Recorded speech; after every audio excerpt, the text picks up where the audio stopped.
नमस्कार साथियों, आइए आज आपको एक ऐसे शख्स के बारे में बताएंगे कि जिसका बिजनेस मॉडल सुनकर आईआईएम वाले की भी होश उड़ गई। जी हाँ साथियों, आपने करोड़पतियों के बारे में तो बहुत सी कहानियां सुनेंगी, लेकिन हम आपको आप एक ऐसे शख्स की कहानी सुनाएंगे जिसको अगर हम सिक्का पति कहें तो ये नाम उनके लिए बिल्कुल सही सेट बैठता है। जी हाँ, इनका काम है किताबों की दुकान का, लेकिन जो किताबों के गोदाम में ज्ञान नहीं बल्कि सिक्कों की बोरी छुपा कर बैठे थे ये साहब। जी हाँ, खबर आई है यूपी के हाथरस जिले से, जहां एक किताबों की दुकान के ठिकाने पर जब प्रशासन ने छापा मारा तो पुस्तकें नहीं बल्कि सिक्कों से पूरे भरे 102 बोरे बरामद हुए। दोस्तों, यही नहीं, मामला इस तरीके है कि हाथरस के अंदर एक नयागंज और हनुमान गली में एक पुस्तक की दुकान है। इस पुस्तक की दुकान के को चलाते हैं शंकर जी। जी हाँ, इनका नाम शंकर जरूर है लेकिन काम इनका बड़ा भयंकर है। यो तो साथ ही पुलिस को सूचना मिली, तो उस सूचना के आधार पर जब पुलिस ने इनके यहाँ छापा मारा गुप्त तरीके से, तो अधिकारियों को लगा, पुलिस वालों को भी लगा कि सर किताबों की दुकान में किताबें ही मिलेंगी।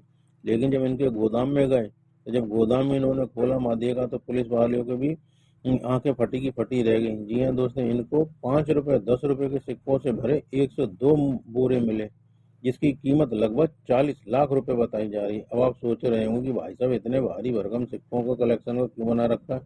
क्या ये बचपन का पिग्गी बैंक गल्ला भरने का शौक तो नहीं? जी नहीं, मतलब भाई साहब का बिजनेस का मॉडल देख सुनकर आईआईएम वालों के भी होश उड़ गए। मतलब ये बंदा एक नेक्स्ट लेवल का ही निकला।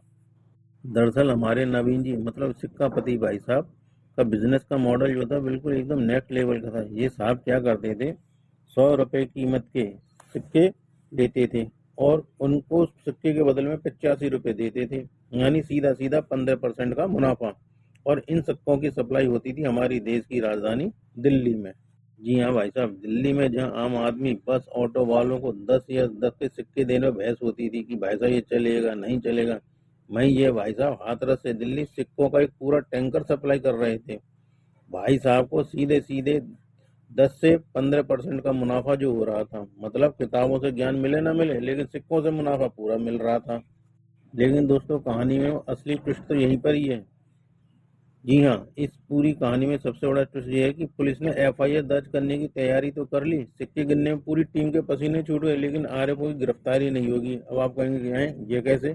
जी हाँ दोस्तों, कानून के मुताबिक 7 साल से कम सजा वाले अपराध में तुरंत गिरफ्तारी नहीं होती। यानी भाई साहब फिलहाल आराम से घर बैठकर सोच रहे होंगे कि अगला कौन सा गुल्लक भरना है। बस फर्क सिर्फ इतना है कि अगली बार गिनने के लिए मशीन लगानी पड़ेगी।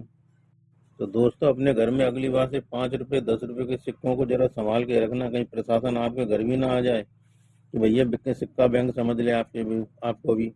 और एक और इंटरेस्टिंग है भाई साहब, लोग बिटकॉइन में पैसा लगाते हैं, इन भाई साहब ने सिक्का कॉइन में ही पूरी कंपनी खोल ली। आरबीआई को बोलना चाहिए कि सर सिक्के छापने बंद करो, हाथरस से ही ले लो। और तो और भाई साहब, जब इन भाई साहब की गिरफ्तारी नहीं हुई तो इसका सीधा सीधा मतलब कानून भी कंफ्यूज है कि अपराध है या स्टार्टअप इंडिया है। तो दोस्तों, ये खबर आपको कैसे लगी? कैसा हुआ राहुल जी? तो दोस्तों, ऐसे इंटरेस्टिंग खबर के लिए आप हमको हमारे इस खबर को लाइक करें और हमारे चैनल को फॉलो करें। मिलते हैं आपसे अगली वीडियो में, तब तक के लिए जय हिंद।